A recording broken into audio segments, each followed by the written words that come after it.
एक मित्र ने प्रश्न पूछा है कि कैसे हम अपनी नकारात्मकता को सकारात्मकता में, पॉजिटिविटी में बदल सकते हैं। कैसे हम क्रोध को शांति से जीत लें। कैसे हम बुराई को भलाई से जीत लें। कैसे हम सेवा भाव से, समर्पण भाव से अपनी ज़िंदगी को जिएं। कैसे हम अपने मन को शांत करें। कैसे हम अपने जीवन को एक साधु के जीवन की तरह जिएं। इस प्रश्न को समझने से पहले हमें अपनी तरफ, अपने मन के ऊपर लगे हुए विकारों को, अपनी आदतों को और अपने जीवन जीने के तरीके को बहुत अच्छे से अवलोकन कर लेना चाहिए। क्योंकि ऐसा नहीं है कि कोई क्रोध को शांति से लेने का कोई मंत्र आपको दे देगा और क्रोध को शांति से हम जीत लेंगे उस मंत्र के सहारे, या बुराई को भलाई से जीत लेंगे उस मंत्र के सहारे, या हमारे अंदर सेवा भावना पैदा हो जाएगी उस मंत्र के सहारे, या उस जादुई छड़ी के सहारे। ऐसा कुछ भी नहीं है। सबसे पहले हमें अपने अंदर झांकना होगा, कि स्वीकार करना होगा कि मेरे अंदर कमियां हैं। और जब व्यक्ति ध्यान साधना की तरफ बढ़ता है, जब व्यक्ति अपने आप को, अपनी कमियों को, अपने अंदर कमजोरियों को देख लेता है, उसको एहसास होता है कि हाँ, उसके अंदर कमजोरियां हैं, हाँ, उसके अंदर कमियां हैं, हाँ, उसको उनको दूर करने के लिए प्रयास करना ही होगा। इस स्वीकार भाव से पहली बार वह खोज पर निकलता है कि क्या तरीका अपनाया जाए अपनी कमियों को दूर करने का। अगर उसने अपने अहमवश, अपने अहंकारवश, अपने ईगो को आगे रखकर, अपने एटीट्यूड को आगे रखकर जीवन में यह समझा ही नहीं कि उसको बदलने की ज़रूरत है, उसको अपने को बदलने की ज़रूरत है, बजाय इसके कि वह दूसरों को बदले,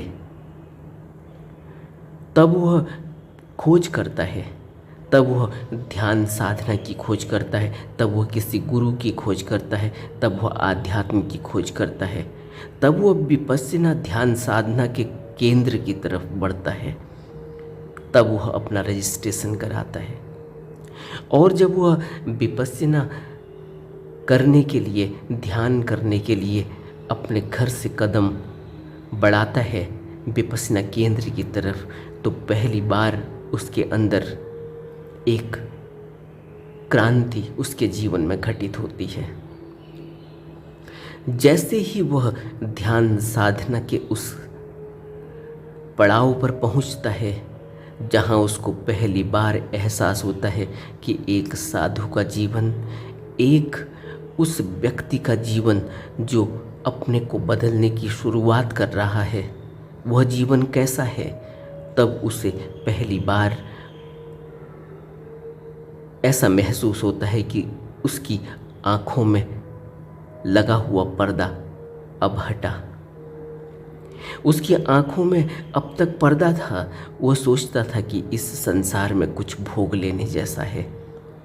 अब तक उसे यह लगता था कि इस संसार में कुछ पा लेने जैसा है। अब तक उसे यह लगता था कि इस संसार में बाहर की तरफ दौड़ लगानी जरूरी है।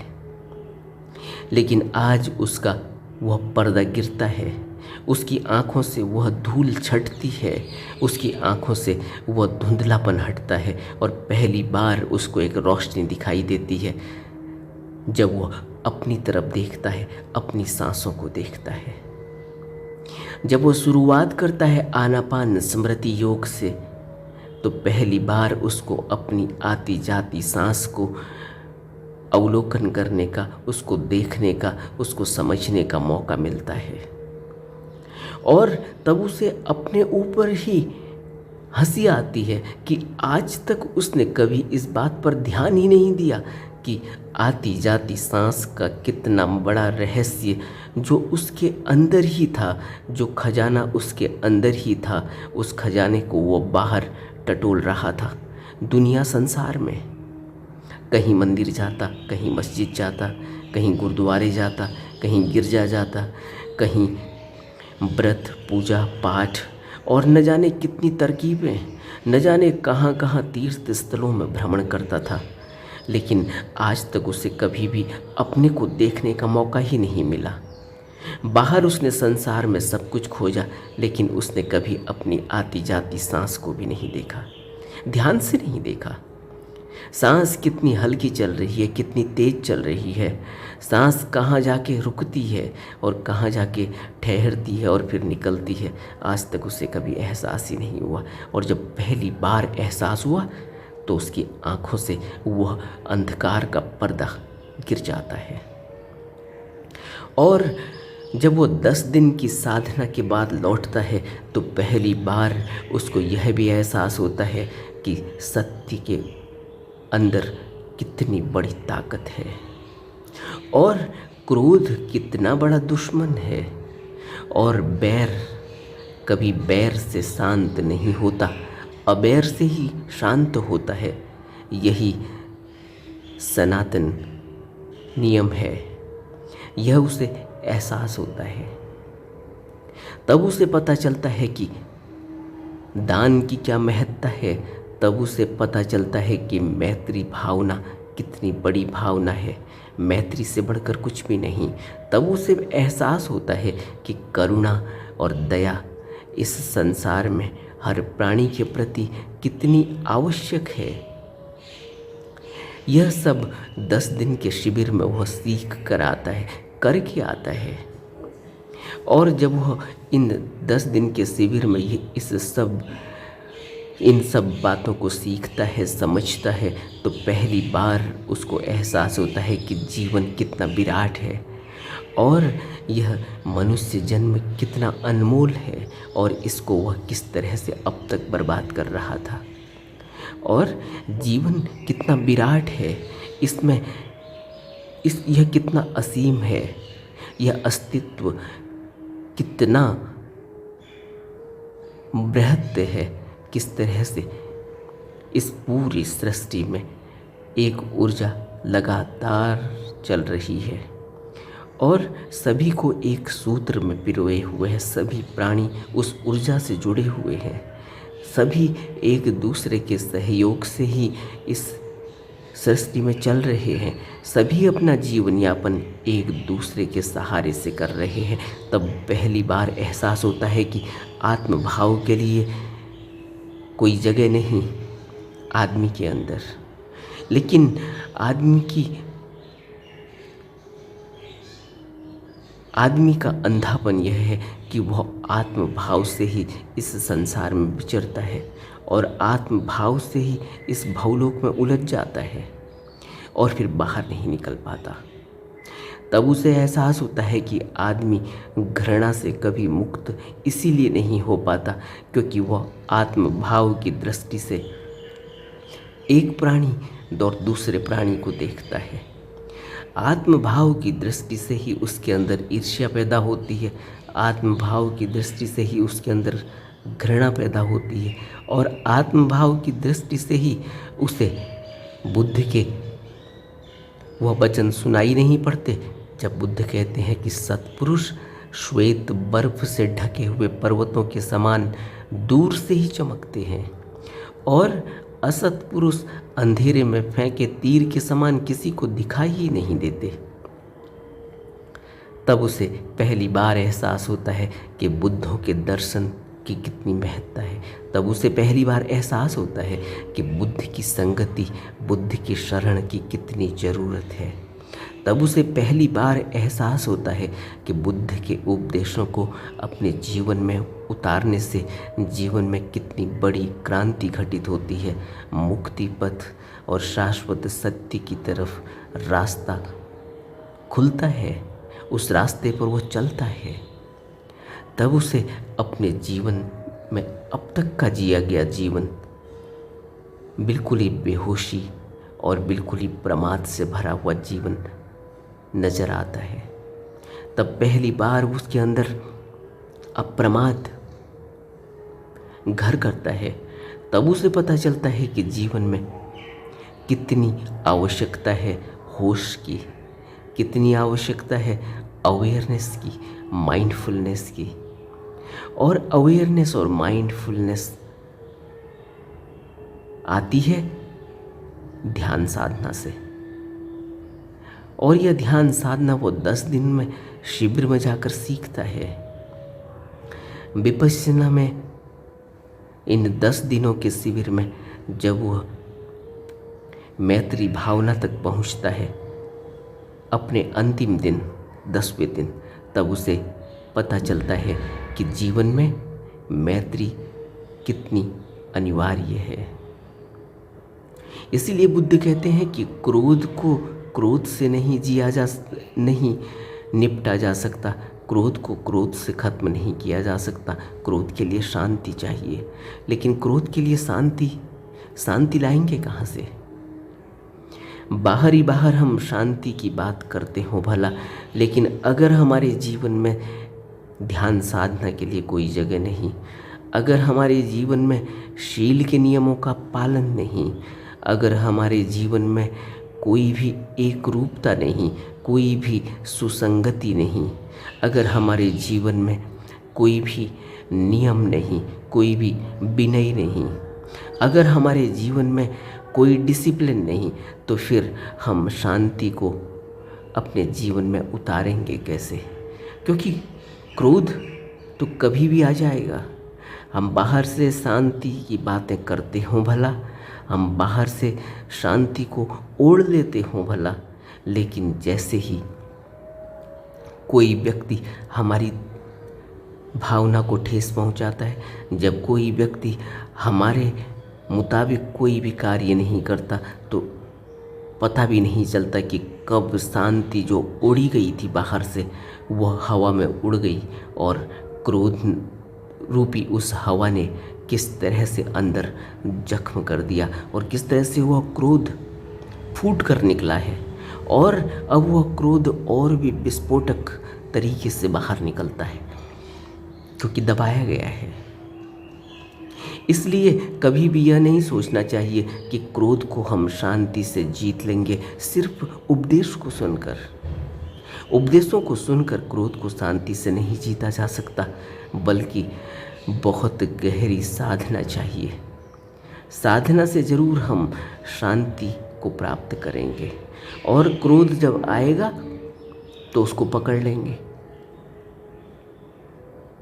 क्रोध तब तक अनिवार्य रूप से आता है जब तक हम आत्मभाव की दृष्टि से अपने जीवन को जी रहे होते हैं, और हर व्यक्ति यहाँ आत्मदृष्टि से ही जीवन जी रहा है। आत्मदृष्टि से जीवन तब नहीं जिया जाता जब व्यक्ति ध्यान में गहरे में उतरता है, जब वह बुद्ध की शरण ले लेता है। शरण का अर्थ ही है कि अब मैं नहीं हूँ, मेरा कुछ भी नहीं, मैंने तो शरण ले ली। शरण के बाद पहली बार मनुष्य के अंदर क्रोध की इति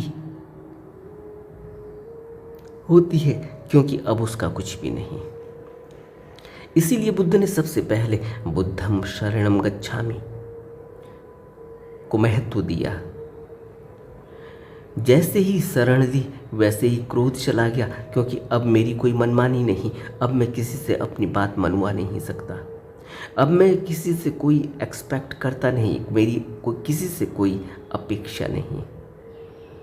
जो है वह ठीक है, जो मेरे लिए है वही ठीक है, क्योंकि मैं तो शरण ले चुका हूँ, मेरा अब मैंने सरेंडर कर दिया।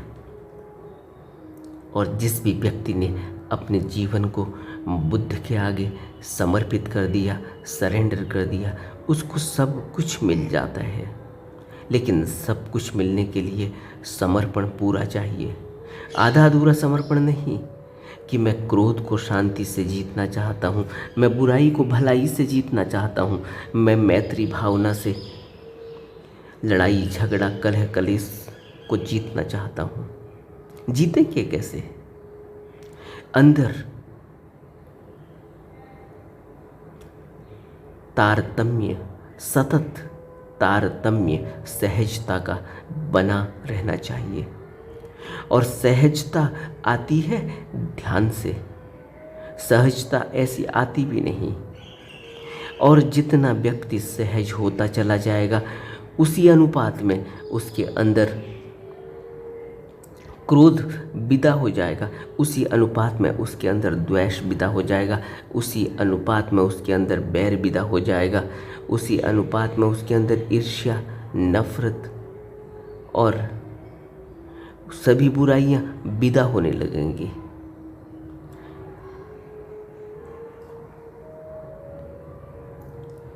सत्य जब उतरता है तो फिर बाकी किसी भी चीज को कोई स्थान नहीं।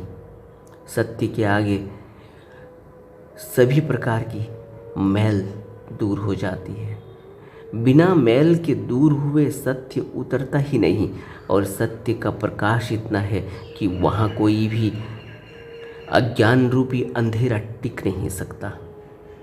और ऐसा भी नहीं है कि सत्य रूपी प्रकाश को हम कहीं से बाहर से अपने अंदर डालेंगे।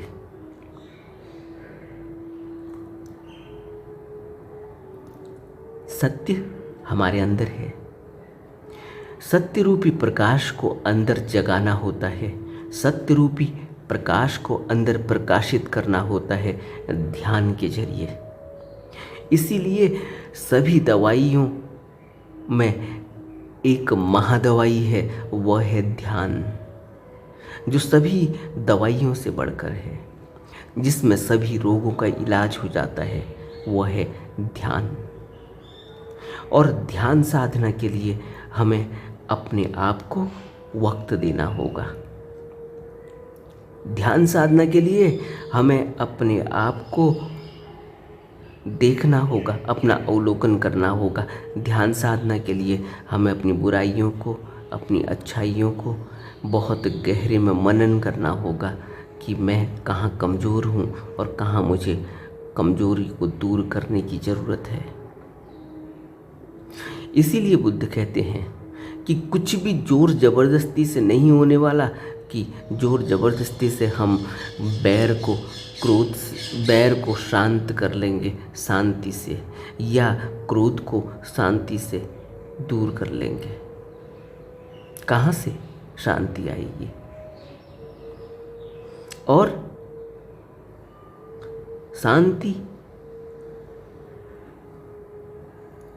शांति की स्थिरता इतनी गहरी होनी चाहिए कि फिर कोई भी क्रोध, किसी भी प्रकार का क्रोध, किसी भी प्रकार की कहासुनी, किसी भी प्रकार के जीवन में उठापटक का कोई भी असर मन पर नहीं होता, मन की शांति पर नहीं पड़ता। वही एक कसौटी है हमारी ध्यान साधना की। ध्यान साधना को अगर परखना है तो उसके लिए क्रोध को देखना होगा। अगर अपनी ध्यान साधना की परख करनी है तो फिर बुराई को भलाई से जीत लिया है, यह जीतना अच्छी तरह से देखना होगा। इसी तरह से सारी नफरत, सारा कलह कलेश झगड़े को अगर हमने मित्रता से जीत लिया तो फिर अपनी मित्रता पर अच्छे से विचार करना होगा। पॉजिटिविटी मनुष्य के जीवन में सकारात्मकता आती है जब वह खुले विचारों से जीता है, जब वो आध्यात्मिक दृष्टि से जीवन को देखता है, आध्यात्मिक दृष्टि से जीवन को जीने लगता है।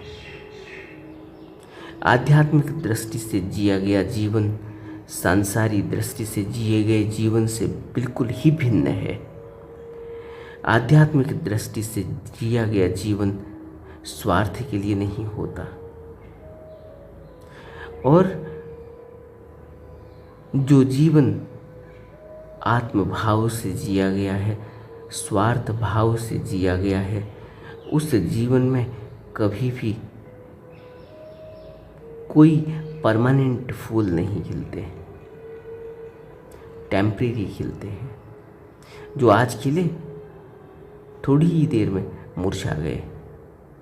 दोपहरी का एक पौधा हम देखते हैं, जैसे जैसे सूरज निकलता है, सूरज की किरणें आसमान को छूती हैं, वैसे ही दोपहरी का फूल खिलने लगता है। और जैसे जैसे सूरज वापसी करता है, वैसे वैसे वह दोपहरी का फूल मुरझाने लगता है। जीवन इसी तरह है। हमें अपने जीवन को अच्छे से गहरे में परखने की ज़रूरत है, और जीवन को अच्छे से परखने और देखने के लिए होश चाहिए। और होश कैसे मिलता है? बुद्ध कहते हैं ऐसे लोग थोड़े ही हैं जो तैरकर नदी के उस किनारे पर पहुंच जाते हैं। अधिकांश लोग इधर या उधर किनारे पर ही ठहरे हुए होते हैं। जो बहर को जो तैरकर अब पार हो गया, उसके लिए कोई भी दुख दर्द शेष नहीं। तैरकर जो उस पार हो गया, तैरकर उस पार हो गया का अर्थ यही है कि जिसने भी अपने जीवन को समझा, अपनी कमजोरियों को समझा, अपनी कमियों के ऊपर काम किया, वही व्यक्ति तैर के दूसरे किनारे पर पहुंचता है। क्यों? क्योंकि उसने अपने पहले ही रास्ते से अपना निर्माण करना शुरू कर दिया था, इसलिए वह उस रास्ते पर पहुंच जाता है, कदम बढ़ाता हुआ। जो रास्ता उसे सत्य की तरफ ले जाता है,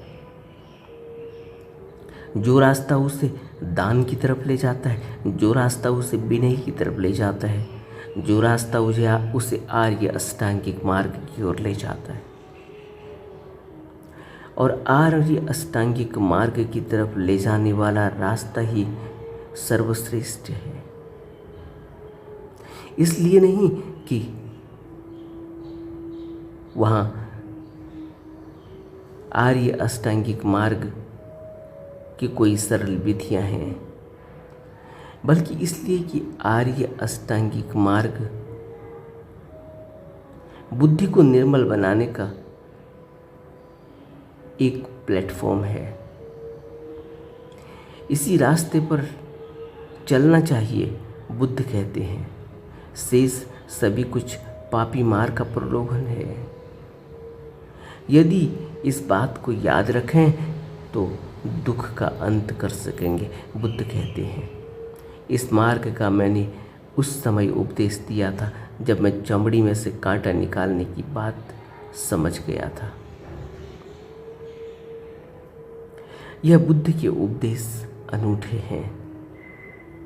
चमड़ी में से कांटा निकालने के लिए एक दूसरे कांटे की आवश्यकता होती है।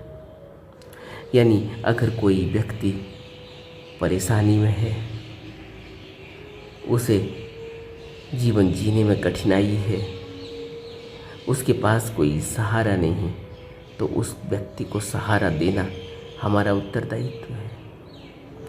तभी हम अपने जीवन को, अपने हृदय को बड़ा कर सकेंगे, अपने जीवन को ऊंचा उठा सकेंगे। नमो बुद्धाय।